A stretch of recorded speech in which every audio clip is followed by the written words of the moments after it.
Hello everyone, I am Anjali Soni, your maths educator. हम पढ़ रहे हैं थर्ड ईयर का paper first, that is real analysis. तो आइए स्टार्ट करते हैं। लास्ट लेक्चर में हमने कंटिन्यूटी की डेफिनेशन सीखी थी और हमने ये भी सीखा था कि एक फंक्शन कंटिन्यूअस कब होता है। तो हमने वहां क्या सीखा था कि एक फंक्शन कंटिन्यूअस कब होता है, जब उसकी LHL, RHL और उस पॉइंट पर फंक्शन की वैल्यू अगर ये तीनों वैल्यूज इक्वल होती है तो हम कहते हैं कि एक फंक्शन क्या है, कंटिन्यूअस है। आज के लेक्चर में हम लोग पढ़ने वाले हैं डिसकंटिन्यूटी। अब हम देखेंगे कि एक फंक्शन डिसकंटिन्यूअस कब होता है। तो लेक्चर 1 में हमने देखा था कि कंटिन्यूटी जो होती है वो किसी पॉइंट पर डिफाइंड होती है। या तो पर्टिकुलर पॉइंट पर फंक्शन कंटिन्यूअस हो सकता है या फिर डिसकंटिन्यूअस हो सकता है। वही मैंने लिखा है कि when a function is not continuous at any point, अगर कोई फंक्शन किसी भी पॉइंट पर कंटिन्यूअस नहीं है तो उसको हम उस पॉइंट पर क्या कहेंगे, डिसकंटिन्यूअस कहेंगे। मेरे कहने का मतलब क्या है कि मान लीजिए यहां से यहां तक फंक्शन कंटिन्यूअस चल रहा था, यहां से यहां तक आपने कोई भी पॉइंट रखा तो वहां पे LHL की वैल्यू, RHL की वैल्यू और फंक्शन पे पॉइंट की वैल्यू, ये तीनों वैल्यूज इक्वल आ रही थी। इसका मतलब यहां से लेकर यहां तक तो फंक्शन क्या है, कंटिन्यूअस है। फिर उसके बाद में एक पॉइंट ऐसा आया जहां पर ये फंक्शन क्या हो गया है, ब्रेक हो गया है। तो मैं कह दूं कि इस पॉइंट पर ये फंक्शन क्या है, कंटिन्यूअस नहीं है, तो इस पॉइंट पर ये फंक्शन क्या हो जाएगा, डिसकंटिन्यूअस हो जाएगा। तो वही मैंने लिखा है, आइए पढ़ते हैं। When a function is not continuous at any point in its domain then it is said to be discontinuous at that point. अगर कोई भी फंक्शन जो है किसी भी पॉइंट पर कंटिन्यूअस नहीं है तो हम उसे उस पॉइंट पर क्या कहेंगे, डिसकंटिन्यूअस कह देंगे। और जिस पॉइंट पर वो डिसकंटिन्यूअस है उस पॉइंट को हम क्या कहेंगे, पॉइंट ऑफ डिसकंटिन्यूटी कहेंगे। मतलब कि मान लीजिए अगर ये पॉइंट जो है वो x equal to a point है और यहाँ पर ये फंक्शन क्या है, यहाँ पर ये फंक्शन कंटिन्यूअस नहीं है, तो ये पॉइंट क्या कहलाएगा, ये पॉइंट कहलाएगा point of discontinuity. So I hope आपको क्लियर होगा कि डिसकंटिन्यूटी क्या है और पॉइंट ऑफ डिसकंटिन्यूटी क्या होता है। आइए अब हम समझते हैं टाइप्स ऑफ डिसकंटिन्यूटी। अब देखिए, टाइप्स ऑफ डिसकंटिन्यूटी में हमें 5 तरह की डिसकंटिन्यूटी पढ़नी है। वो कौन कौन सी है? सबसे पहली है रिमूवेबल डिसकंटिन्यूटी, देन है ऑर्डिनरी डिसकंटिन्यूटी या फिर हम इसे कह सकते हैं discontinuity of the first kind. फिर थर्ड नंबर पे आती है discontinuity of the second kind, then आती है mixed discontinuity and infinite discontinuity. एक बार हम लोग शॉर्ट में इस फ्लो चार्ट के थ्रू समझ लेते हैं कि ये सारी डिसकंटिन्यूटीज क्या कहना चाह रही है, फिर हम लोग एक एक डिसकंटिन्यूटी को एग्जांपल की हेल्प से समझेंगे ताकि आपके कॉन्सेप्ट एकदम क्लियर हो जाए। तो देखिए, सबसे पहले डिसकंटिन्यूटी है रिमूवेबल डिसकंटिन्यूटी। अभी हमने देखा था कि एक फंक्शन कंटिन्यूअस कब होता है। एक फंक्शन के कंटिन्यूअस होने की कंडीशन है कि LHL, RHL और f ऑफ a पर वैल्यू, ये तीनों वैल्यूज अगर इक्वल होती है तो ये डेफिनेशन किसकी है, ये कंटिन्यूटी की डेफिनेशन है। अब डिसकंटिन्यूटी का जो फर्स्ट काइंड है जो कि है रिमूवेबल डिसकंटिन्यूटी, उसमें हम लोग क्या कह रहे हैं कि LHL फाइंड करेंगे, RHL फाइंड करेंगे, वो दोनों तो इक्वल होगी पर ये दोनों f ऑफ a के इक्वल नहीं होगी, तो हम ऐसी डिसकंटिन्यूटी को क्या कहेंगे, रिमूवेबल डिसकंटिन्यूटी कहेंगे। ठीक है। फिर उसके बाद में आती है ऑर्डिनरी डिसकंटिन्यूटी या फिर discontinuity of the first kind. इसमें क्या होगा, इसमें LHL और RHL दोनों एग्जिस्ट तो करेगी पर LHL RHL के ही इक्वल नहीं होगी, तो हम लोग f ऑफ a की तो बात करेंगे ही नहीं, क्योंकि LHL और RHL ही इक्वल नहीं है तो हम लोग f ऑफ a को चेक क्यों करेंगे। इस वजह से ऐसी डिसकंटिन्यूटी जिसमें LHL और RHL एग्जिस्ट तो करे बट वो दोनों इक्वल ना हो, ऐसी डिसकंटिन्यूटी को हम क्या कहते हैं, discontinuity of the first kind या फिर हम लोग इसे क्या कहेंगे, ऑर्डिनरी डिसकंटिन्यूटी।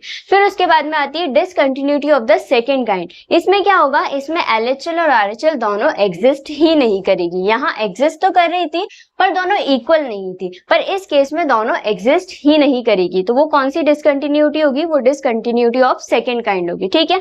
अब हम लोग पढ़ते हैं फोर्थ टाइप की डिसकंटिन्यूटी जो कि है मिक्स्ड डिसकंटिन्यूटी। मिक्स्ड डिसकंटिन्यूटी आपको इस फ्लो चार्ट से थोड़ा कम समझ में आएगा, जब हम लोग एग्जाम्पल करेंगे तो आपको एकदम क्लियर हो जाएगा। अभी के लिए आप ये समझिए कि अगर एक फंक्शन एक साइड से कंटिन्यूअस हो और एक साइड से डिसकंटिन्यूअस हो तो उस फंक्शन को हम क्या कहेंगे, वो किस टाइप की डिसकंटिन्यूटी है, मिक्स्ड डिसकंटिन्यूटी है। ठीक है।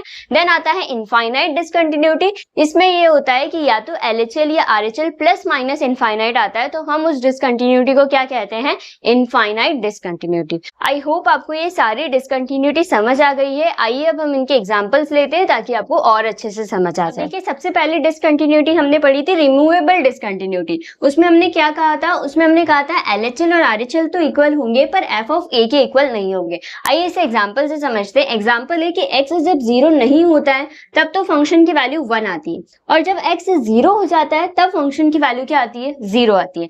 अब यहाँ हम लोग LHL और RHL को फाइंड करने वाला पूरा प्रोसेस तो नहीं करने वाले, थोड़ा डायरेक्टली मैंने लिखा है कि यहाँ पर अगर आप देखेंगे कि x जब 0 नहीं है तो वहां क्या वैल्यू आ रही है, 1 आ रही है। तो चाहे मैं x को लेफ्ट साइड से अप्रोच करूं 0 के या फिर राइट साइड से अप्रोच करूं, मुझे वैल्यू क्या मिलने वाली है, मुझे वैल्यू 1 ही मिलने वाली है। इसका मतलब क्या है कि LHL और RHL दोनों की वैल्यू तो क्या आ रही है, 1 आ रही है। पर अगर मैं फंक्शन में x की जगह क्या पुट कर देती हूँ, 0 पुट कर देती हूँ, क्योंकि एट द पॉइंट भी हमें चेक करना होता है। तो जैसे ही मैंने फंक्शन में x की जगह 0 पुट किया तो 0 होते ही x जब 0 हो जाता है तो फंक्शन क्या वैल्यू दे रहा है, फंक्शन वैल्यू दे रहा है 0। इसका मतलब f ऑफ a क्या आ रहा है, 0 आ रहा है। यहाँ से क्या पता चल रहा है, यहाँ से ये पता चल रहा है कि LHL और RHL तो इक्वल है पर वो f ऑफ a के इक्वल नहीं है। इसका मतलब ये कौन सी डिसकंटिन्यूटी है, ये रिमूवेबल डिसकंटिन्यूटी है। आई होप आपको रिमूवेबल डिसकंटिन्यूटी एकदम क्लियर होगी। देखिए नेक्स्ट डिसकंटिन्यूटी हमने कौन सी पढ़ी थी, ऑर्डिनरी डिसकंटिन्यूटी या फिर हम कहते हैं discontinuity of the first kind. वहां हमने क्या देखा था, वो ऐसी डिसकंटिन्यूटी होती है जहां LHL और RHL दोनों एग्जिस्ट तो करती है बट LHL और RHL इक्वल नहीं होती है। देखिए इसे एग्जांपल की हेल्प से समझते हैं। एग्जांपल क्या कह रहा है, यहाँ फंक्शन इस तरीके से डिफाइन है कि यहाँ हम कह रहे हैं कि 0 से कम वैल्यूज के लिए फंक्शन की वैल्यू क्या आ रही है, -1 आ रही है। 0 पर फंक्शन की वैल्यू क्या है, 0 है, और 0 से बड़ी वैल्यूज अगर मैं लेती हूँ तो वहां फंक्शन की वैल्यू मुझे क्या मिलती है, 1 मिलती है। तो यहाँ मुझे शो करना है कि इस फंक्शन की कंटिन्यूटी कौन से टाइप की है, ऑर्डिनरी टाइप की है। तो इसके लिए हम लोग क्या करें, यहाँ हम देख रहे हैं कि LHL की वैल्यू क्या है, -1। LHL मतलब क्या होता है कि x को अप्रोच करना x से कम वैल्यू से, तो यहाँ पर हम लोग 0 पर फाइंड कर रहे हैं, इस वजह से हम क्या कहेंगे कि 0 से कम पर फंक्शन की वैल्यू क्या आ रही है, -1। RHL क्या हो जाएगा, 0 से ज्यादा पर फंक्शन की वैल्यू क्या आ रही है, 1 आ रही है, और f ऑफ 0 पर फंक्शन की वैल्यू क्या है, 0 है। यहाँ से क्या पता चल रहा है कि LHL एग्जिस्ट तो कर रही है, RHL भी एग्जिस्ट कर रही है, पर ये दोनों ही क्या है, इक्वल नहीं है। तो ऐसी डिसकंटिन्यूटी को हम क्या कहते हैं, discontinuity of the first kind या फिर ऑर्डिनरी डिसकंटिन्यूटी। अब देखिए थर्ड टाइप हमने क्या पढ़ा था, discontinuity of the second kind. Discontinuity of the second kind क्या होती है, यहाँ पर LHL और RHL दोनों एग्जिस्ट ही नहीं करेगी, तो हम लोग आगे तो बात करेंगे ही नहीं। तो ऐसा फंक्शन जहाँ पर LHL और RHL एग्जिस्ट ही नहीं करते हैं, ऐसे फंक्शन में कौन सी डिसकंटिन्यूटी एग्जिस्ट करती है, discontinuity of the second kind. देखिए ये वाला जो एग्जांपल है ये हमने जब लिमिट पढ़ा था वहां भी हमने ये वाला एग्जांपल किया था, sin 1/x।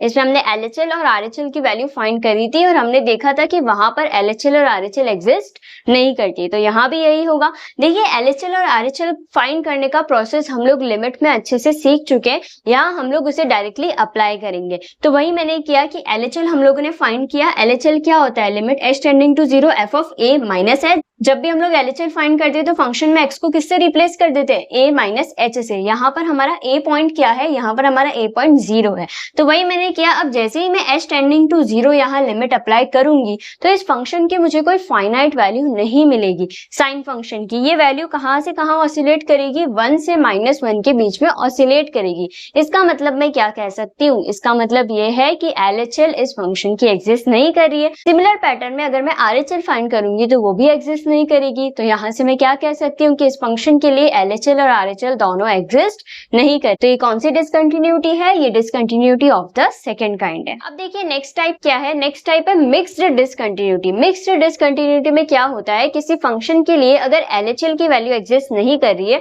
पर वो फंक्शन राइट साइड से कंटिन्यूअस है। हमने लेक्चर 1 में पढ़ा था continuity from left and continuity from right. हमने वहां देखा था कि अगर कोई फंक्शन राइट साइड से कंटिन्यूअस है, इसका मतलब क्या है कि RHL और f ऑफ a की वैल्यू क्या होगी, इक्वल होगी। तो यहाँ इस टाइप की डिसकंटिन्यूटी में भी क्या होगा कि वो फंक्शन एक तरफ से तो कंटिन्यूअस है पर एक तरफ से डिसकंटिन्यूअस है। इसका मतलब कि उसकी LHL एग्जिस्ट नहीं कर रही है पर वो राइट साइड से क्या है, कंटिन्यूअस है। अगर हम लोग इस एग्जांपल को सॉल्व करते हैं और यहाँ LHL, RHL और f ऑफ a की वैल्यू निकालते हैं तो हम देखेंगे कि इस पर्टिकुलर एग्जांपल के लिए LHL एग्जिस्ट नहीं करेगी, ठीक है, क्योंकि यहाँ पर भी सेम केस आएगा कि इसकी LHL क्या होगी, ऑसिलेट करेगी 1 और -1 के बीच में।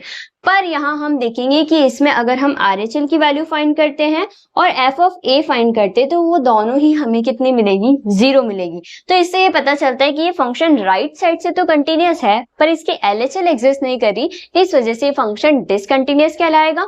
पर ये टाइप ऑफ डिसकंटिन्यूटी कौन सी होगी, मिक्स्ड डिसकंटिन्यूटी होगी। क्यों? क्योंकि ये फंक्शन जो है जिसमें LHL तो एग्जिस्ट नहीं कर रही है पर ये फंक्शन क्या है, राइट साइड से कंटिन्यूअस है। तो इस तरह की डिसकंटिन्यूटी को हम क्या कहते हैं, मिक्स्ड डिसकंटिन्यूटी। अब देखिए लास्ट टाइप ऑफ डिसकंटिन्यूटी क्या है, इनफाइनाइट डिसकंटिन्यूटी। इनफाइनाइट डिसकंटिन्यूटी में क्या होगा, LHL या फिर RHL की वैल्यू प्लस या माइनस इनफाइनाइट मिलती है, तो हम ऐसी डिसकंटिन्यूटी को क्या कहते हैं, इनफाइनाइट डिसकंटिन्यूटी। जैसे कि इस एग्जांपल में हम देख सकते हैं, एग्जांपल में फंक्शन दे रखा है 1/x-3 जब x 3 के इक्वल नहीं है, और अब जब x 3 के इक्वल है तब फंक्शन की वैल्यू क्या आ रही है, 1 आ रही है। तो जब मैंने यहाँ LHL और RHL फाइंड किया तो मैंने देखा LHL की वैल्यू तो माइनस इनफाइनाइट आ रही है और RHL की वैल्यू इनफाइनाइट आ रही है। तो यहाँ से क्या पता चलता है, पहली बात तो LHL और RHL इक्वल है ही नहीं, तो फंक्शन कंटिन्यूअस तो होगा ही नहीं, फंक्शन क्या है, डिसकंटिन्यूअस है। पर ये डिसकंटिन्यूटी कौन सी टाइप की है, ये डिसकंटिन्यूटी इनफाइनाइट डिसकंटिन्यूटी है। होप आपको continuity and type of discontinuity एकदम क्लियर होगा। टाइप ऑफ डिसकंटिन्यूटी पे डायरेक्टली तो एग्जाम में आज तक कोई क्वेश्चन नहीं आया है,